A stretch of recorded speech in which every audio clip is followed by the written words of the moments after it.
there, and welcome to the 6th episode of A Little Passionate. I'm your host, Brittany, and on today's episode, you're going to meet a friend that I met back in college, whose name is Erin, and we chat about all things crochet with a few other things sprinkled in too.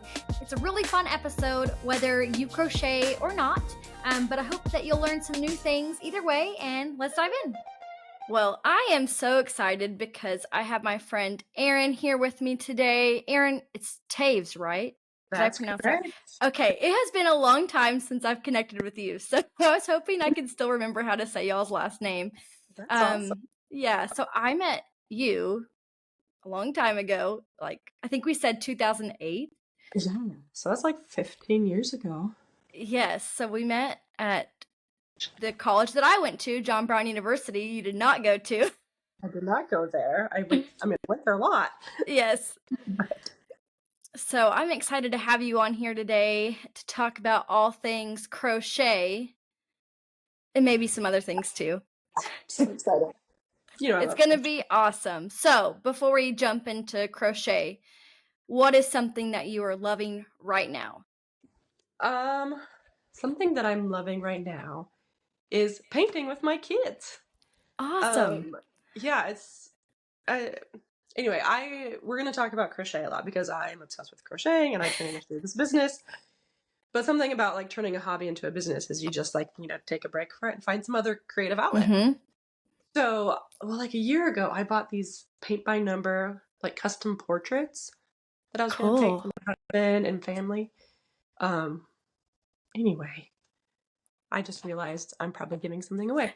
But anyway, so I've been painting this picture for my mother-in-law, and it's just been a delight. I bring out the painting, and my kids are like, "Let's paint together," and it's just fantastic. We've had such I love that. Just like I also don't think that I'm like very creative when it comes to painting. So having like the color by number, like telling me what to do, basically is like, okay, I can do that. I can follow directions, and no one's telling me. Like I don't have to have control over it, right? It's like it's just nice just to be creative, paint, and have it like come together on the board, on the easel. So I love it. I love that. I think that it's really cool. I've seen where they also do like sticker by number. Oh yeah. And it creates like a whole like portrait too. I saw those at Barnes & Noble the other day, but I think I would also enjoy paint by number. And I didn't know that there was custom ones. That's cool. Yeah, last year on my Instagram, I think they just kept on feeding me more and more ads. I think you click on one. And goes up, and you just upload a picture, and then they send you the paint and the canvas and everything. That's so cool. All right, well, tell us a little bit about yourself. Sure. Well, my name is Erin Taves. It does not look like Taves if you are looking at it spelled, but that is my maiden name was Doyle, and I got married to a Taves, and now I'm stuck with that last name, and I love it. Sorry, I'm gonna cough. I grew up in South Dakota, and now I currently live in East Tennessee, and I have 3 kids. They are just wild bunch, and they keep me on my toes, and I feel like I'm going crazy half the time, but we got a wild, fun, crazy house. It's great. My husband is named Cameron. You guys met at college, and I would come visit all the time, and that was fantastic. We have such good memories of going down to Arkansas. So fun. And I am a nurse. Currently, I'm staying at home with my kids and not actually nursing, but I was able to pick up my crochet hook and start a crochet business while I'm, hanging out with my kids at home. So how did that get started? Well, I've been crocheting my whole life. Okay. My mom was a crocheter, and I have some vivid memories of her like crocheting rag rugs and scarves for us. I remember there's this rainbow treble crochet scarf that she did for me when I was in elementary school, and I remember watching her do that and like rolling the balls of yarn and all that. So I think she taught me when I was quite young. I always say like 8 years old. Probably as a way so like I was out of her business a little bit and doing my own thing and not like messing with her balls of yarn. So then I would forget and she would teach me again and But in high school I had a friend who knit and crocheted, and that's how I kind of really got into it. And then in college, I taught some friends how to crochet, and we would crochet like really simple blankets while watching Gilmore Girls. Yes, Uh, and that's then, awesome. yeah, I just kind of developed from there. I would learn new stitches and learn, like, make stuff up as I went along. And once COVID hit, I was like, I better write these down and sell them online because has these online businesses now. Mm-hmm. And here we are today. That's amazing. I will say one thing that I really appreciate about your patterns, because yes, I did go look at some. I really like that you actually have not just like a video, you have pictures on each step. And I really appreciate that. Now, like I mentioned earlier, I am not a crocheter. Maybe I can do it. It's been a long time since I've picked up the hook, but I did knit for a while. Okay. And whenever I would knit, I always liked, being able to follow along with something to help me see, like, okay, am I doing this right? So I like that your patterns, they include not just a video, but like each step, they have pictures. Yeah, that is true for a lot of my patterns. Like especially when it's something's complicated, I like to do like a written Mm-hmm. instruction, a video, a picture, so that like whatever your learning style is, you're able to do it along with me. Because I think that's important that we all can understand, and I want my patterns to be accessible to all y'all. Yeah. So when did Juniper and Oaks like officially come about? I think I registered the business in like 2019. And it was I was quite pregnant with my second born, and it was just a way to like, hey, I think I could probably make some money crocheting. And back then it was I would take, custom orders Mm-hmm. on hats or whatever people thought I should make for them. And I was like, everything and anything, and I would crochet whatever. Then I realized, like, I don't like making the same thing over and over again, and I don't like people telling me what to do. So I want to like learn something new, crochet it up, Mm-hmm. and like tell people, like explain the stitches to everybody else. And so what started as like a product business is now more like a design business. Yeah. So how do you create a pattern? Like what goes into coming up with that? Well, I don't really have necessarily a process, so every pattern just kind of happens differently on its own. Um, I'm involved in like a crochet design network on the internet, and Mm-hmm. sometimes like we host different events on our websites. Like it's like, okay, this month I want to like feature all these new like bookmark patterns, say. So Okay. sometimes I see those calls and I'm like, okay, I'm gonna design a bookmark, and that's kind of it's like the end product in mind first, and then I Mm-hmm. like, okay, I'm gonna try these stitches out. And usually what I do is I like just crochet and then write down what I'm doing. And then I have it tested by other crocheters to make sure that my instructions actually make sense before publishing it for the world. Um, Sometimes, like, I just designed a stocking pattern, and I've designed a stocking pattern before, so Mm-hmm. I had like general instructions in mind. I had to tweak this one a bunch, and I never wrote anything down because I'm like, I already have the pattern. And so, like, I'm gonna have to look at it and like deconstruct it in my mind and like do a lot of counting and whatever. Yeah. But yeah, I usually crochet it up, then write it down, and then have people test it, and then it goes That's out on awesome. the internet. Yeah, Yeah, I think that that's really interesting just to see like what goes into creating these pieces and just getting people involved in the process of creating these patterns. yeah. I I think that crochet is so fun that like I could have this concept in my mind and like Mm-hmm. I saw this like a meme the other day that was like crocheting slash knitting. It might have been a knitting thing. Is 3D printing with your hands. Like that's Oh, true. Like here's the concept, and now I can just make it. yeah, I've never thought about it that way, but that is really cool. Yeah. And so true. So, I guess for those people who are out there who may not understand, maybe they're new to this world, but can you explain the difference between knitting and crochet? Yeah. So knitting and crocheting, though, are like similar, they're quite different.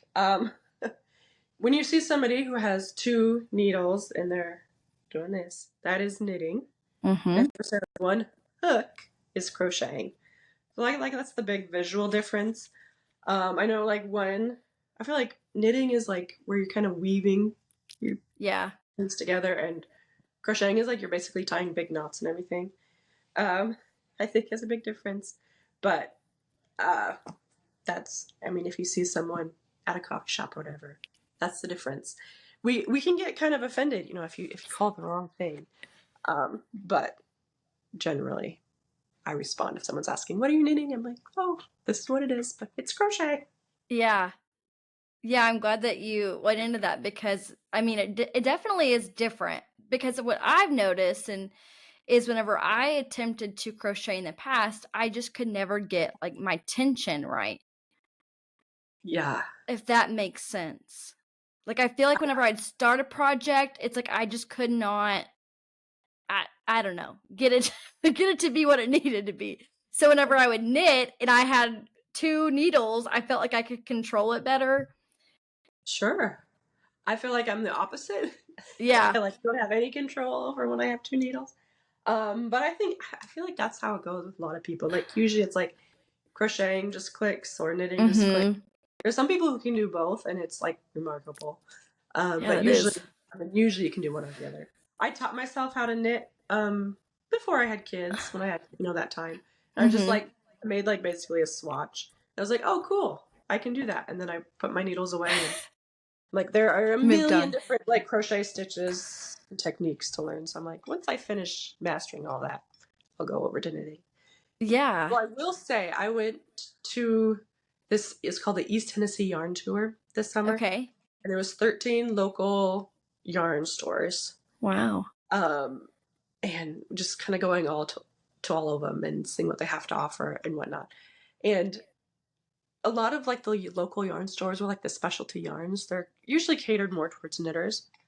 I don't know why that is, but whatever. Anyway, they make beautiful, beautiful, beautiful things, and I'm like, maybe I just need to learn how to knit again because I do think the style, like to make a sweater, I feel like you can make a really fine knit sweater, but crochet, it adds a bit of bulk. So, Okay, yeah, that makes sense. I for me, like I only got to the point like where I could make a scarf.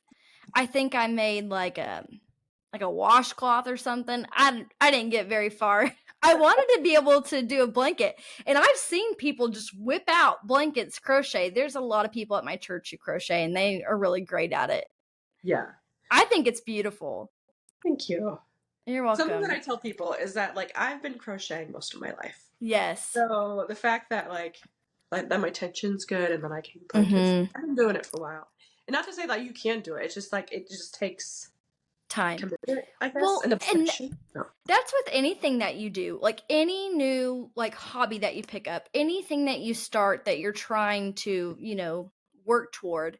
It comes down to like there is a commitment level of like, are you going to stick this thing through? Like, are you going to put effort into it? Because for a lot of people, like they may have like a natural ability to do something, but for most people, when they're really passionate about something, it's because it's been something that has been passed down to them, that someone has taught them. It's taken time, energy. Yeah.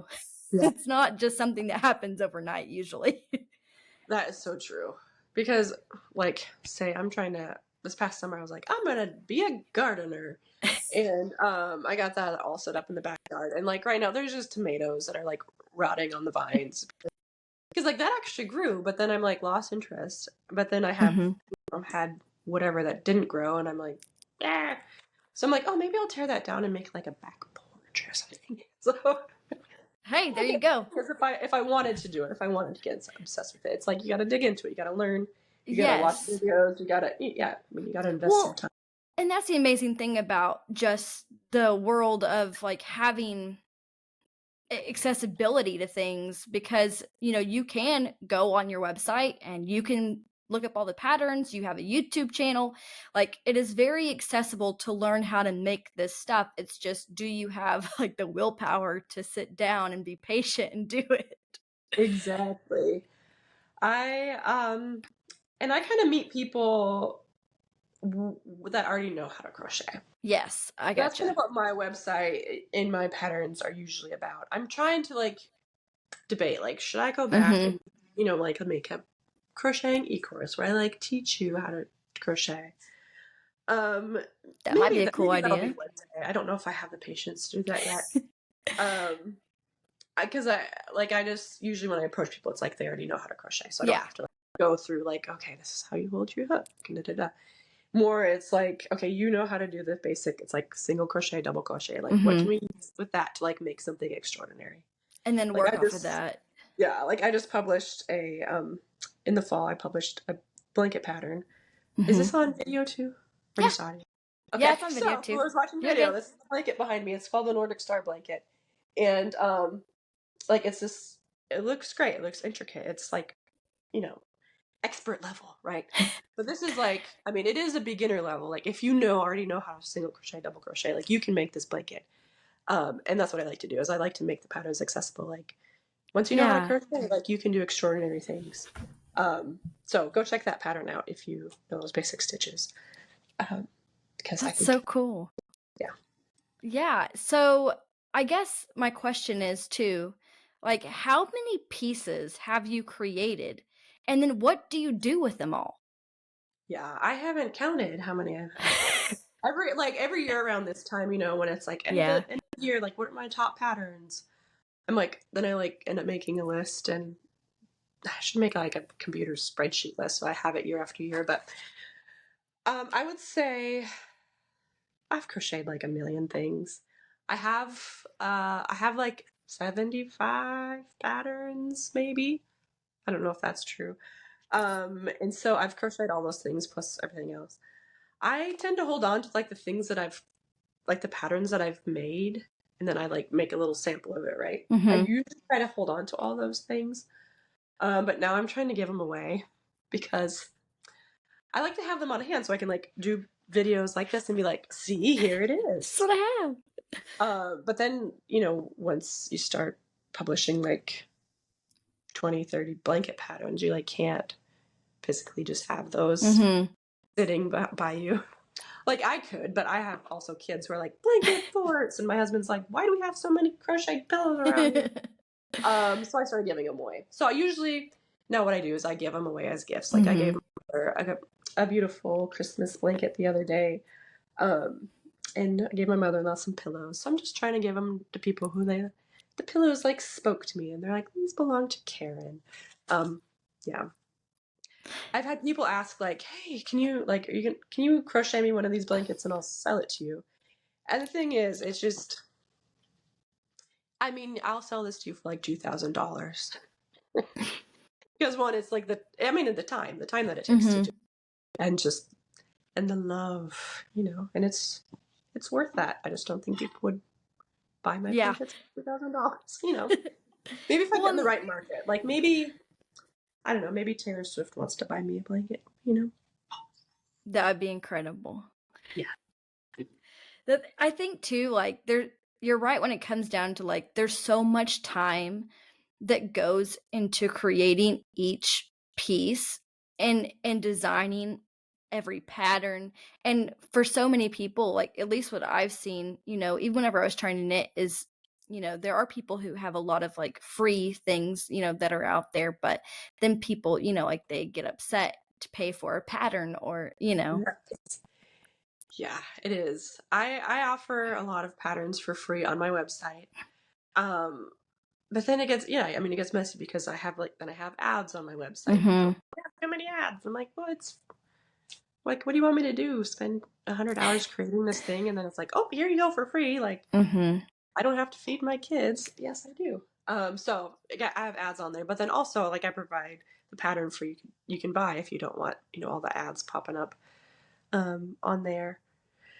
And I deal with that, but I think to each their own. Like, Yeah. you know,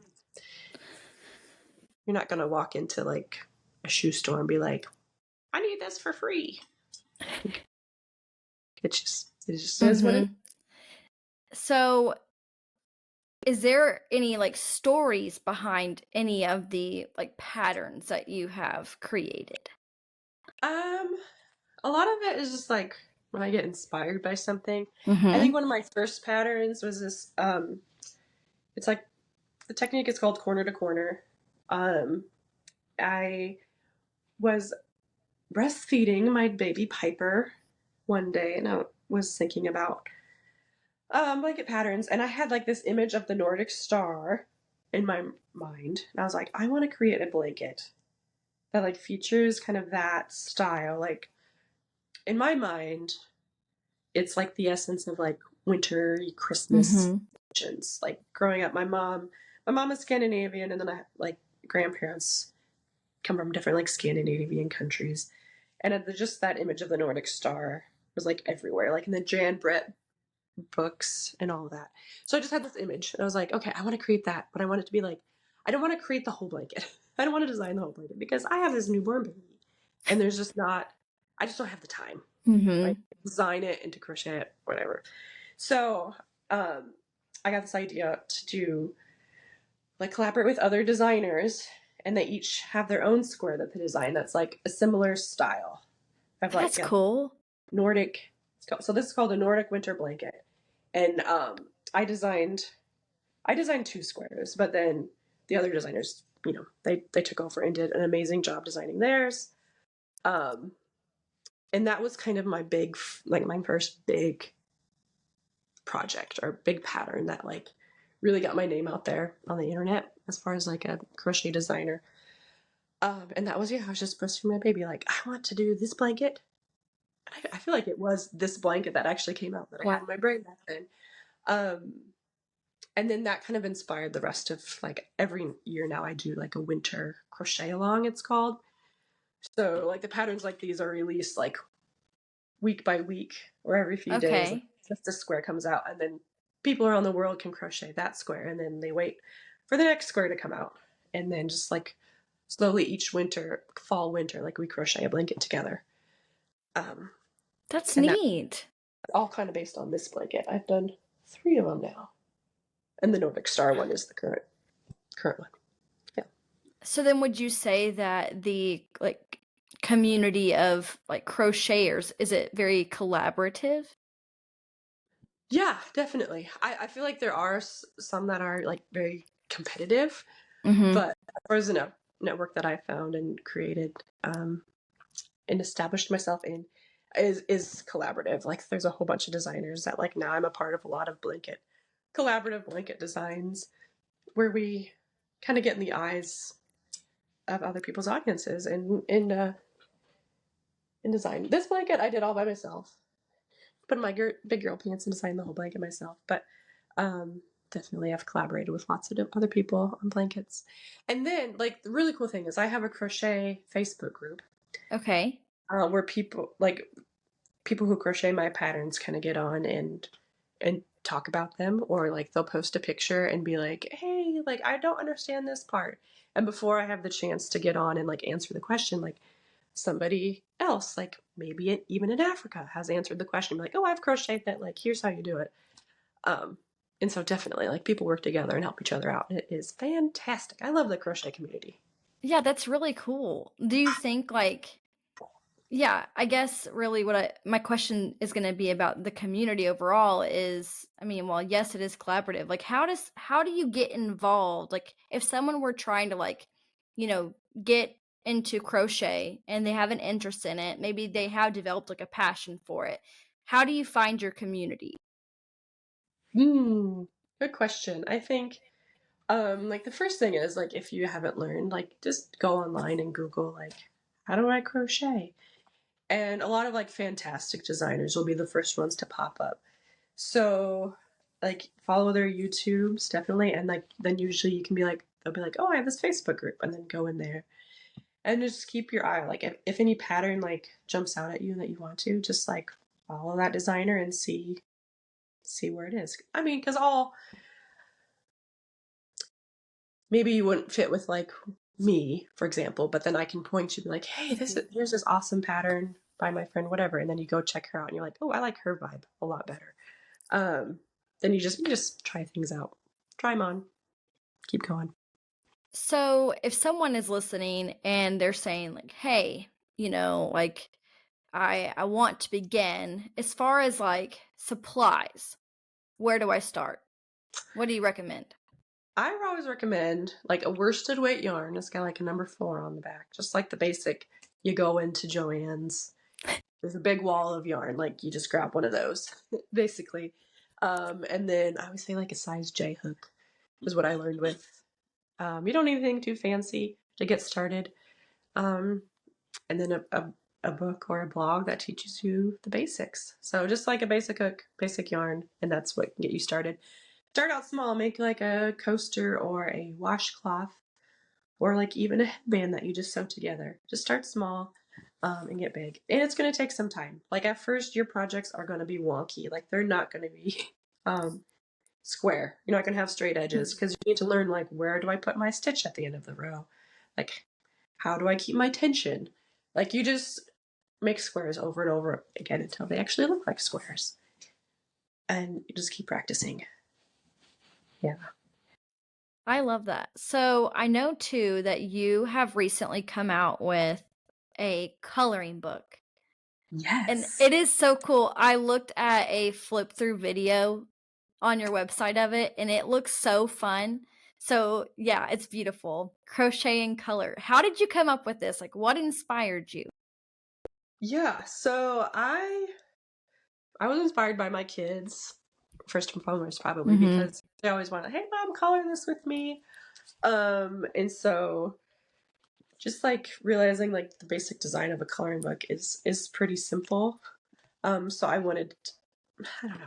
I have been designing coloring sheets a little bit over the years, just as like a freebie to get Yeah. people interested in like, hey, join my mailing list and you get like a free coloring book. Just like it was something different besides like a free pattern or Yeah, that's a cool. discount code. It was like you get a coloring sheet.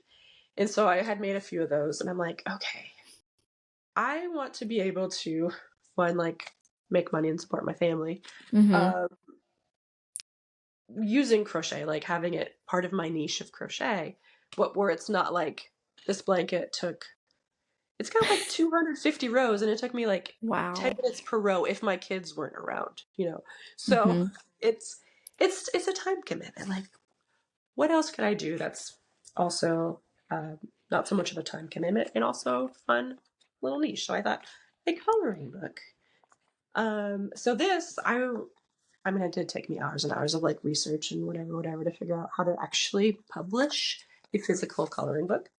But this is available. I got it on Amazon. Amazon prints and ships the book to you, so it's fabulous. Or if you want just a digital copy that you can print off at home, I have those available as well. But just like simple designs, and then on the inside there's like crochet sayings, like use your stash, crochet and chill. Um, This book, for the most part, like I had somebody else illustrate it for Uh-huh. me, or like say like they gave me like a bunch of different little like hooks and whatever, and then I assembled them into beautiful little things. So this has been fun to do with my kids because like they want to be a part of my crochet business, Mm-hmm. but like they know not to touch like my big projects when I'm working on them, like, and they're too young to kind of learn how to crochet. So we're able to just like, okay, you grab your crochet coloring book while I can crochet, and we can like do it together. Yeah, and then they learn too, like the different tools that you're using and it makes a great gift. Definitely. So yeah, this just published out, and I published it in time for people to give as Christmas gifts. So it makes great gifts for kids, but also like if you have that crochet friend and you know she has too much yarn already, get her the crochet coloring book because yeah, another reason why like I really focused on this is I finished this huge blanket and I was like, I need something else. Like Mm.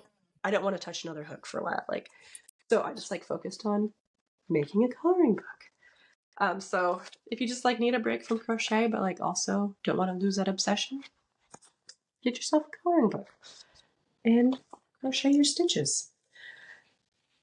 Yeah. It seems like it'd be so relaxing too, because this is like peak like cozy season. So I love it. Exactly.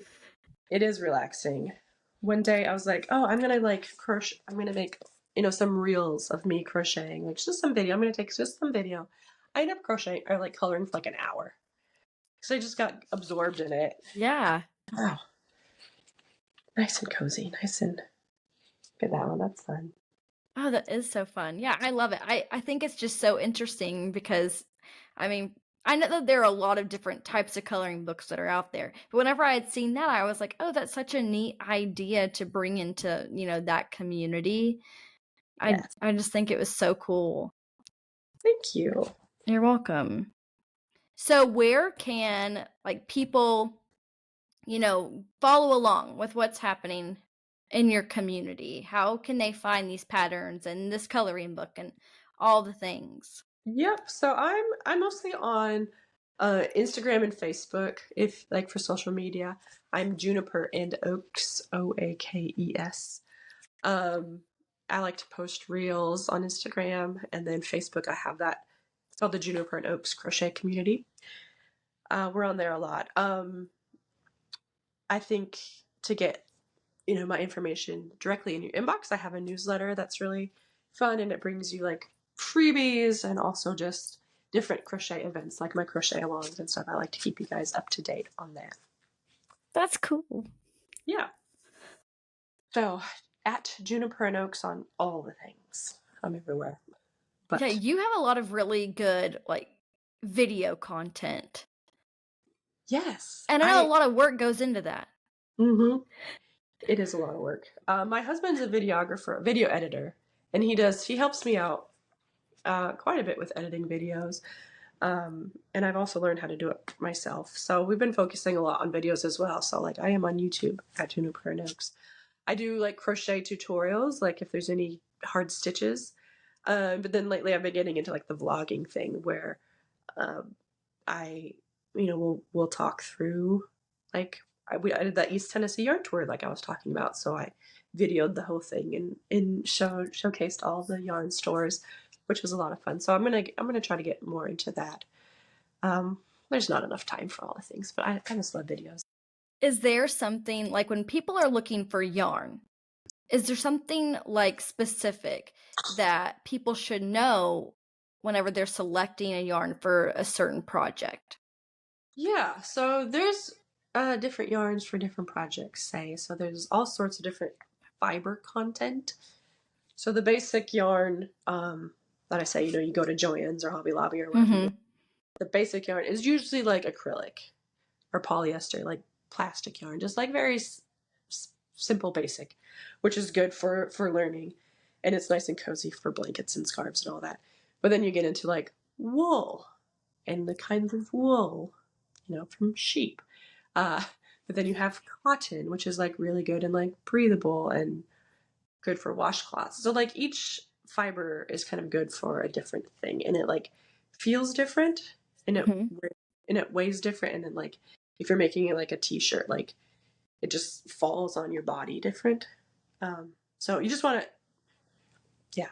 I think that's good to know. Like when I was first starting, I would like make washcloths out of like acrylic yarn, and it's just like this just feels weird to wash with. I wonder why. It's like, oh, because cotton works better because it absorbs water different. And anyway. So then if you're, using a certain type of yarn like for a project, then do you also have to compensate that with like the type of hook that you're using? Yeah. For the most part, yeah. If it's so I feel like garments use smaller hook size. There's not as like big of holes between the things.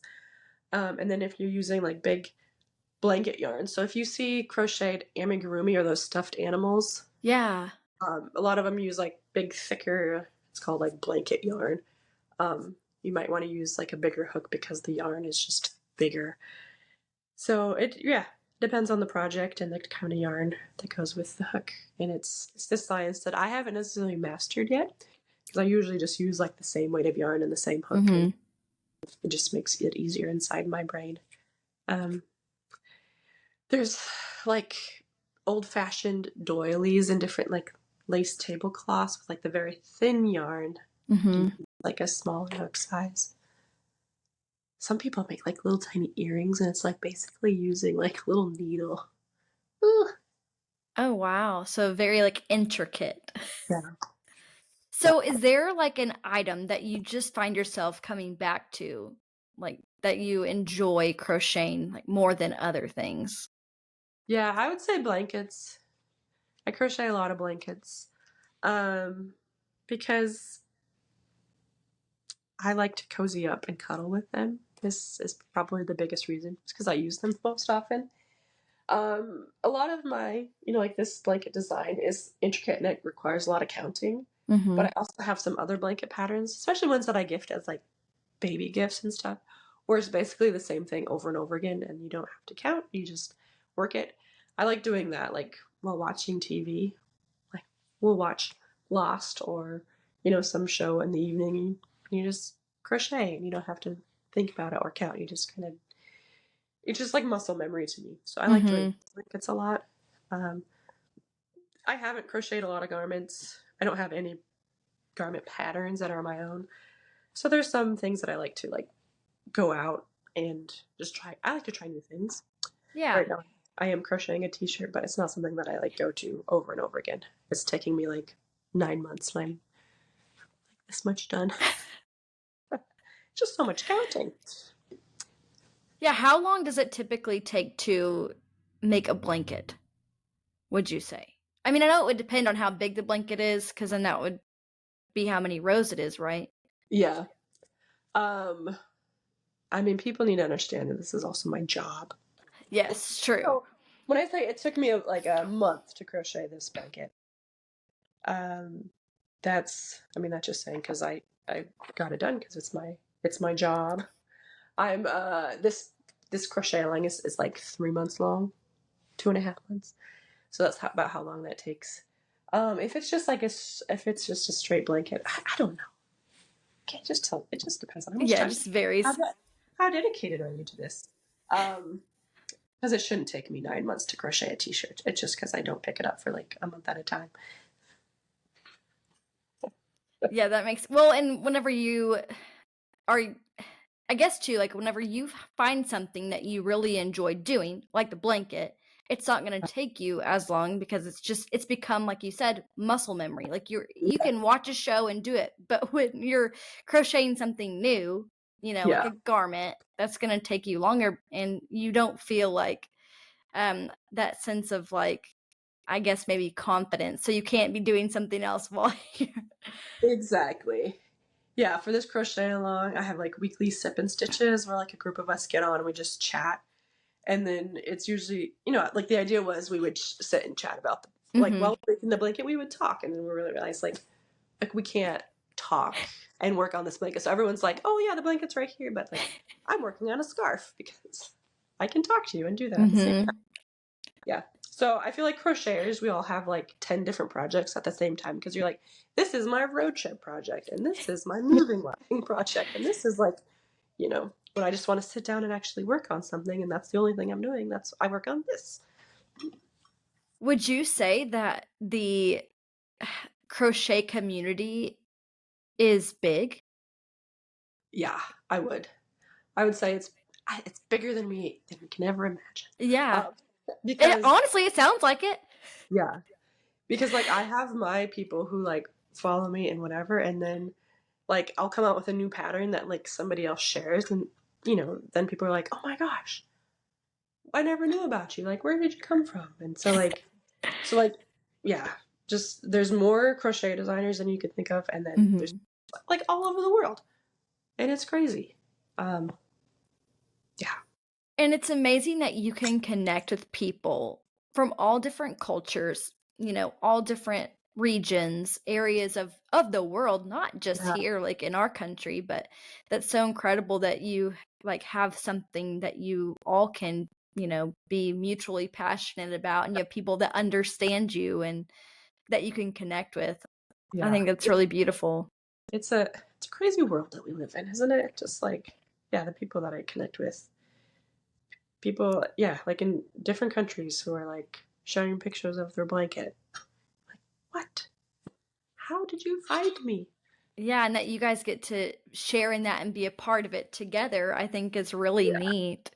And I Oh, think that just makes that community so cool. Like, that I didn't even think about, just that there really are a lot more people who are invested in, and it's not just like a hobby for, people. I think sometimes like crocheting or knitting, it can just be classified as just like, a little hobby, or even just something that like your grandma did or your mom did. But the fact that there are all kinds of people who are into it, I think is really cool. Yeah, exactly. And yeah, I like that we can understand each other because, I mean, yeah, it could be like your little hobby, but like by now, after talking to me, you realize it's like it's an obsession, right? It's my life. So I like it when I can talk to people who get it, who understand. And I think that it's just neat that you can bring people into it, like who can do it with you. And I've seen too, like where, for people who are really into crocheting, they can gather together and they can knit like hats and give them to the hospital for babies, or, blankets or different things like that. And I think it's so neat. Yeah, exactly. I know our local yarn store last weekend had a day where everyone was like working on the same. It was crocheters and knitters. It's like, here's the crochet pattern, here's the knitting pattern. Like, we're just gonna create this and we're gonna donate. I think it was like to the homeless That's that day. cool. Yeah, we can all just gather behind and accomplish a mission. Yeah. So, is there anything else that you're passionate about that might surprise people? Hmm. Pokemon. Nice. I Oh, know the name. Pokemon Go? Did y'all go catch Ah, Pokemon? yeah. I do catch a lot of Pokemon. My my kids are obsessed with different things, so I have to become obsessed with them as well. And yeah, they're he's I had to delete it from my phone because I had too many pictures of crochet and video and all that on my phone. So I Mm-hmm. had to Pokemon Go on my phone. But for a while, it was like he's like, I'm out of Pokeballs. I'm like, okay, like I'm gonna go collect them, do all this stuff. I've become quite obsessed with Pokemon Go and just card collecting. So that's interesting. You might not know about that about me. Yeah, what's card collecting? Well, like there's Pokemon cards, right? Oh, okay. We're still on Pokemon. We're I was still like, what Pokemon. kinds of cards? Yeah, Pokemon cards. There's too many around our Do you have house. like binders full? There's binders full. Yeah. Yeah. Nice. My brother was really into Pokemon and he had a huge binder full. I don't know what he ended up doing with them. I'm thinking this could be really good money right now. I know. And that's what I had like a bunch of cards when I was little. And I think like when I got to college, I was like, oh, I'll just throw these away. And like thinking about it now, I'm like, I think there were some like really good cards in there. And my son is like, you did what with them? Yeah. I think it's so fun. Well, and the thing about Pokemon is it doesn't go away. It doesn't. It just People keeps are they're still really into it. All the kids are into it again, just like we were when we were younger. So have you incorporated Pokemon into any of your designs for fun? not to my designs. No, I've crocheted like this big Pikachu. Um, I I found this pattern, and this is where our talk about yarn weight and hook Yeah. size comes into play. Because I found this pattern, and it was like for like worsted weight, like small yarn, and it was going to be like yay big, just like a normal stuffed animal size. And I was like, Mm-hmm. I wanted it to be soft and fluffy, like a stuffed animal, instead of brittle like a scarf, whatever. So I found this really fluffy yarn, but it was like the big jumbo weight yarn. It was huge. I was like, okay, I'm going to use the same pattern. And anyway, this Pikachu ended up being like 3 feet tall Whoa. because of the weight. Like the yarn is Yeah. the weight. It's huge. So I crocheted that. So nothing of my own, but uh, yeah, that I crocheted that in like 3 nights so that I could surprise my son for his birthday. Oh, did he love it? He did. Well, he loved it for about like 30 seconds until Yep. he opened up like he opened up a stuffed Jigglypuff, from like Walmart or something.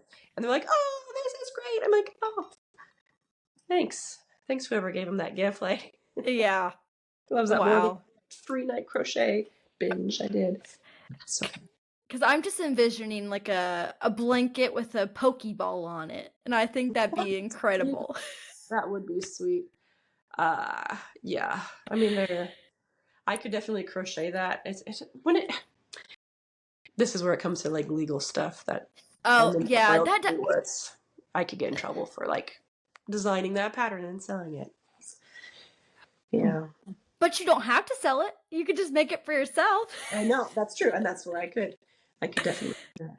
But yeah, that is true. And I don't think like, people think about that or realize that. But yeah, whenever it comes down to like you making and creating things and then selling it, putting it out there, is that, Yeah. you do have to think about stuff like that.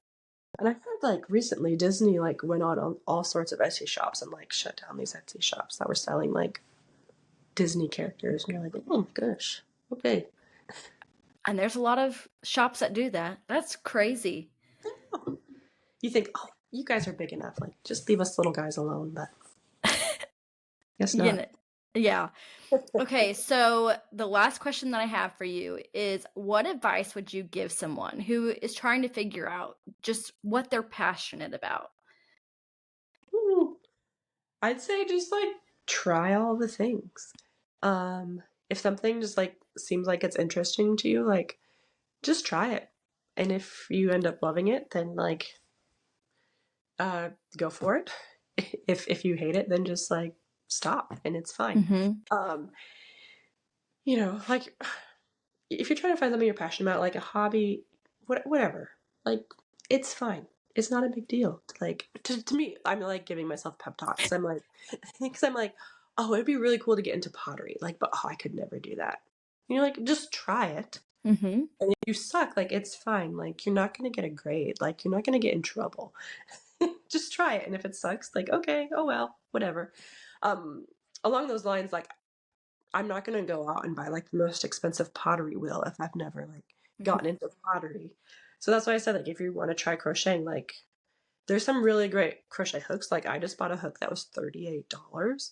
And I know like I love it. And it like it's really good. It fits great in my hand and it looks beautiful. And it's like great. If you've never crocheted, like go buy yourself a $2 crochet hook from Walmart and try it. And then in the meantime, yeah. If I want to try pottery, like I'm gonna go take a class. And if I hate it, it's fine. I love that too, because, it really, like, I think that we make starting a new hobby or working towards something to become passionate about, we make it a lot more difficult than it has to be. And for people who are perfectionists like me, maybe they like, have a hard time even starting anything at all because they fear, that it's going to fail. But you learn by experience, and you're never going to know if you're good at something, or that you might even fall in love with something, even if you're not good at it, if you don't try. Yeah, it's true. I will say like I have different like TikTok accounts and different like Instagram handles that are like, so I have one that's like Erin learns to garden. And I'm like, this could be like a whole thing. Like I could be in business. And then like, so I like was in it and I'm like, no, actually, I don't want to like be obsessed with gardening because I'm obsessed with crochet. And I have one that's like, it's called Erin Elizabeth. My middle name's Elizabeth. It's called Erin Elizabeth Flips, where I'm like, I'm going to flip furniture. That's awesome. I made like one dresser for my kids and I'm like, well, I don't know. But again, like I borrowed sanding stuff from my friend and like I realized, okay, this is not something I want to do for the rest of my life. Yeah. And it's fine.